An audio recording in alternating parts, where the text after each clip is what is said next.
लेकिन यहाँ से जाने से पहले मैं आपसे एक बहुत बड़ी खबर शेयर करना चाहता हूँ। दो बड़ी खौफनाक किस्म की लिस्टें बन रही हैं इस वक्त। एक लिस्ट तो बन रही है जिसमें एक बहुत इंपॉर्टेंट शख्सियत ने जून और जुलाई में 2 मीटिंग्स की। जून के अंदर एक मीटिंग हुई तो वहाँ पे कुछ और चीज़ें डिस्कस हो रही, तो वहाँ से सामने एक जिक्र शुरू हो गया कि जी 2000 अरब प्लस की करप्शन हुई है पिछले 2-3 सालों में। ये जो जितने पार्लियामेंटेरियंस के फंड्स वगैरह मिलते हैं नेशनल असेंबली में, सेनेटर्स को और प्रोविंशियल असेंबली को, और वहाँ पे बहुत ज़्यादा इसके अंदर करप्शन वगैरह हुई है। और वहाँ पे कुछ ब्रीफ्स में ये भी बताया गया कि कुछ इदारों के लोग भी इसमें इन्वॉल्व हैं। इसके बाद इदारा भी इन्वॉल्व हो गया है। अब एक लिस्ट बन रही है और इस लिस्ट में पॉलिटिशियंस भी हैं, ब्यूरोक्रेट्स भी हैं और वो तमाम कॉन्ट्रैक्टर, ठेकेदार भी हैं जो ऐसे तमाम स्कीमों के अंदर इन्वॉल्व हैं, जिनके ऊपर क्वेश्चन मार्क्स हैं सब कुछ। और तय अभी तक पाया है कि पहले 500 ऐसे केसेस आइडेंटिफाई किए जाएं जिसके अंदर रिकवरी बड़ी स्ट्रॉन्ग हो सकती है। और एक इनिशियल टारगेट दिया गया है 500 अरब कि अगर 500 अरब भी रिकवर हो जाए तो ये एक अच्छा स्टार्ट होगा। ये पहला टारगेट है।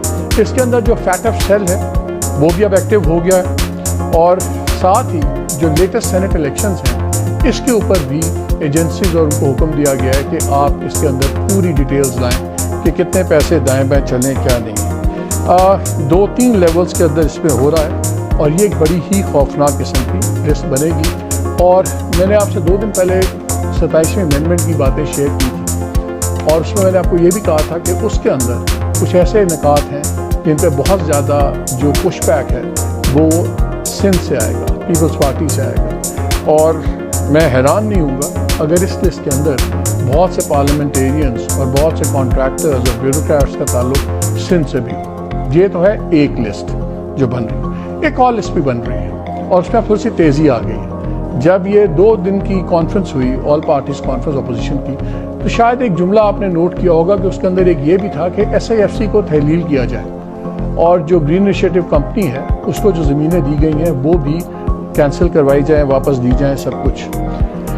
SIFC के ऊपर एक असेसमेंट जो हुई है एक इदारे की, उसमें ये सामने आया कि जी SIFC के जो प्रोजेक्ट्स हैं इसको ब्यूरोक्रेसी का एक बहुत बड़ा हिस्सा फेल करने पर तुला हुआ है, गो स्लो करता है, प्रोसीजर चीज़ें करता है और SIFC को जानबूझ के गंदा किया जा रहा है कि जी ये एक तो शायद 18 अमेंडमेंट के अंदर इसका असद दरअंदाजी समझी जा रही है, मगर उससे ज़्यादा इसको नाकाम किया जाए। मैं आपको छोटी सी एग्जांपल देता हूँ। एक प्रोजेक्ट ऐसा है जो तकरीबन 6 साल से पाकिस्तान में एक फॉरेन इन्वेस्टमेंट आ रही है $300-400 मिलियन की, और वो प्रोजेक्ट सिंध में लगना है। अब SIFC के बैनर के नीचे आ गया है, उस पर भी उसको 1.5-2 साल हो गए और उसकी हर हफ्ते दूसरे हफ्ते एक मीटिंग होती है और फिर पोस्टपोन हो जाती है। वो प्रोजेक्ट भी उसके ऊपर भी इंस्ट्रक्शंस आई हैं कि इसको इन्वेस्टिगेट करें कि क्यों डिले हो रहा है। सो 2 लिस्ट हैं, एक लिस्ट ब्यूरोक्रेट्स की है और एक लिस्ट दूसरी जिसमें पॉलिटिशियंस भी होंगे, पार्लियामेंटेरियंस, ठेकेदार, ब्यूरोक्रेसी। ये 2 बड़ी ही खौफनाक किस्म की लिस्ट हैं। अब देखते हैं आगे जैसे जैसे में डेवलपमेंट होगी उसमें बात करेंगे। लेकिन अभी हम चलते हैं